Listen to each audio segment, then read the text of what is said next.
E aí, aventureiros, sobrevivencialistas, colecionadores, nerds, táticos, entusiastas de equipamentos, galera, hoje eu tô com dois personagens da coleção favorita, né, da minha coleção favorita, que é a DC Universe Classics, né. Eu tô com o Homem-Robô, que é esse dourado, né, e o Homem Negativo, que é esse com roupa vermelha e faixas pelo corpo, né. Eles são membros da Patrulha do Destino, né, uma revista que personagens, né, que saíam em revistas dos anos 90, dos anos 80. Eu lembro deles em 90, foi a primeira vez que eu tive contato, tá? Lá em 94, por aí. A primeira vez que eu vi quadrinho deles, né? Mas que há pouco tempo, há pouquíssimo tempo, saiu até vídeo no Netflix, né? Saiu uma série no Netflix. E acho que fez até crossover com os Titãs, se eu não me engano. Então, para quem não conhecia dos quadrinhos, só conhecia do Netflix ou sequer nem conhece esses personagens, eu vou falar um pouco deles, dos quadrinhos, tá? O Homem-Robô era o Cliff Steele, né? Ele era um aventureiro, né? Parecia ser um cara endinheirado que fazia de tudo um pouco, subiu o Everest, correu o Rio Amazonas, ficou não sei quanto tempo nas matas e por aí vai. O cara gostava de adrenalina. E um dia ele resolveu, né, correr uma corrida de Fórmula 1, alguma coisa assim, com aqueles mega supercarros de revista em quadrinho, né? E, segundo ele próprio, não viu, né, uma mancha de óleo no asfalto da pista, né? Ele se tornou, com a fama, com todas as coisas, um cara muito arrogante. E não deu atenção para isso. O carro dele descontrolou feio, né? E ele sofreu um mega acidente, né? Quando ele finalmente acordou, ele olhou para as mãos e as mãos eram robóticas, né? Aí ele foi, olhou no espelho e tal, todo o corpo dele tinha sido robótico, inclusive aquilo no peito era um modulador de voz, né? Para ele poder falar. Apenas o cérebro dele, né? Conseguiu ser salvo, né? E aí ele correu atrás do cara, o cara ficou louco, né? Ficou desesperado e tal, correu atrás do cara que fez aquilo com ele e tudo mais, que seria o Dr. Niles, né?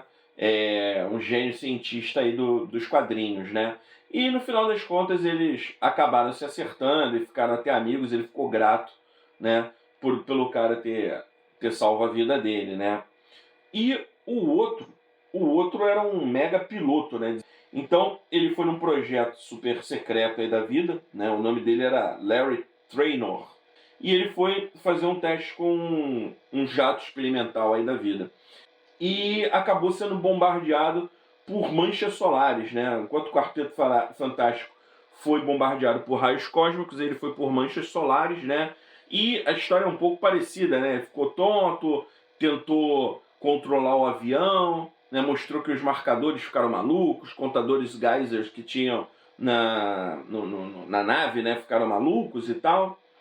Mas ele conseguiu aterrissar lá a supernave. Por conta da radiação a qual ele foi exposto, ele ficou em quarentena por meses, né? O cara já estava ficando maluco, né? Porque ninguém explicava para ele nada. Até que então, um dia apagaram as luzes e ele brilhava, ele conseguia ver os próprios ossos, né? Até que, né, apareceram com ele com essas faixas, enrolaram o corpo dele todo, né? Disseram que era uma faixa especial, desenvolvida por um cara que não queria se apresentar, que no caso era o Dr. Niles, né? E que com isso ele poderia sair dali. Mas, né, andar pelas ruas assim, todo enfaixado, parecendo uma múmia, né? Mesmo que fosse só a cabeça e as mãos, chamava atenção e tal. A esposa deixou ele, teve uma série de coisas. Ele acabou se isolando, né? Num negócio daqueles de trem onde ficam os vagões de trem abandonados e tal. Ele tinha um casebre ali, os moleques sempre iam lá pichar a casa dele, tacar pedra e implicar com ele, né? Aí o moleque foi fugir e o pé do moleque ficou preso na linha do trem, né? E tava vindo um trem pra parar ali no final, mas tava vindo em alta velocidade, né? E aí o Larry olhou e ele tava longe, ele falou, puta, não vai dar pra alcançar e tal. E do nada, né? Uma entidade de energia negativa, né? Uma mancha no formato assim com braços e cabeça e tudo mais, saiu do corpo dele, né? E assim, o cara era mega ultra rápido, ele era mais rápido que a velocidade da luz. E conseguiu tirar o garoto da linha do trem e tudo mais. E ele podia atravessar objetos que fossem menos densos, né, que chumbo. Né? Então a gente já viu que uma das fraquezas seria o chumbo. Né? E depois o Dr. Niles, né, recrutou esses dois e mais alguns outros super seres que não vem ao caso falar agora, porque não tem os action figures, né? Não tem os bonecos, e formaram a Patrulha do Destino. Vamos dar uma olhada mais próxima aqui dos bonecos. Primeiro, o nosso Homem-Robô. Existe uma lenda que aqui a cabeça dele abre e aqui teria um cérebro aqui dentro. Eu confesso que eu mexi aqui um pouco, tá? Mas eu não consegui desatarrachar nem puxar com a unha. Não irei forçar, porque eu não sei se é só história da internet, nem tudo mais.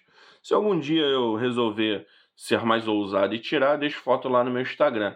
Mas o Homem-Robô, cara, tá muito bonito, porque, assim, apesar de ser uma peça simples, né, ele tá idêntico aos quadrinhos, né, os quadrinhos que eu me lembro. Inclusive, com esse modulador de voz que veio até numa segunda versão. A primeira versão dele, né, ele não tinha nada, depois precisou disso por algum motivo, não sei se foi depois de uma luta, que parte dele foi detonada e tudo mais, mas, cara, bem legal.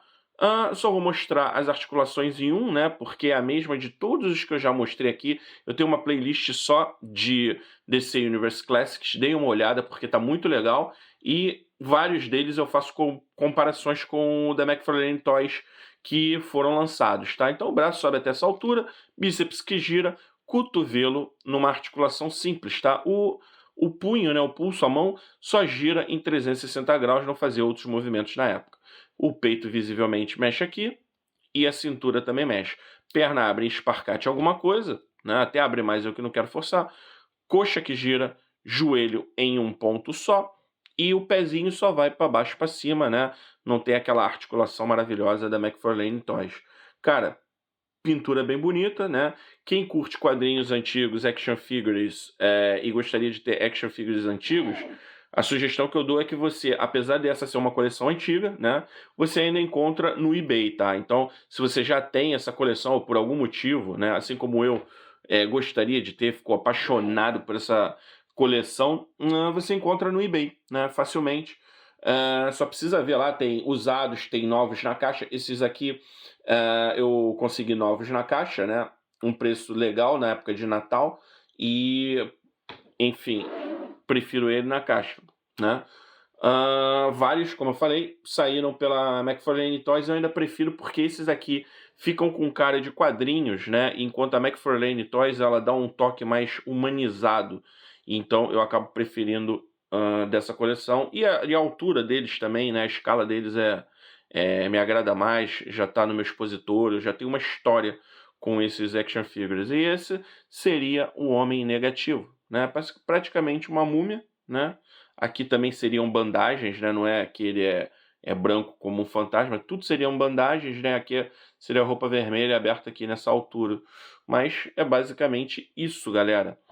Vou pedir para vocês, cara, indica o canal para os amigos. Quem não é inscrito, se inscreve aí para ajudar. Deixa o like, maratona os vídeos para ajudar as visualizações, né? E interajam nos comentários, né? Dizem aí quais são os seus personagens favoritos, qual que você gostaria que a McFarlane Toys fizesse, né? E no mais, galera. Até a próxima.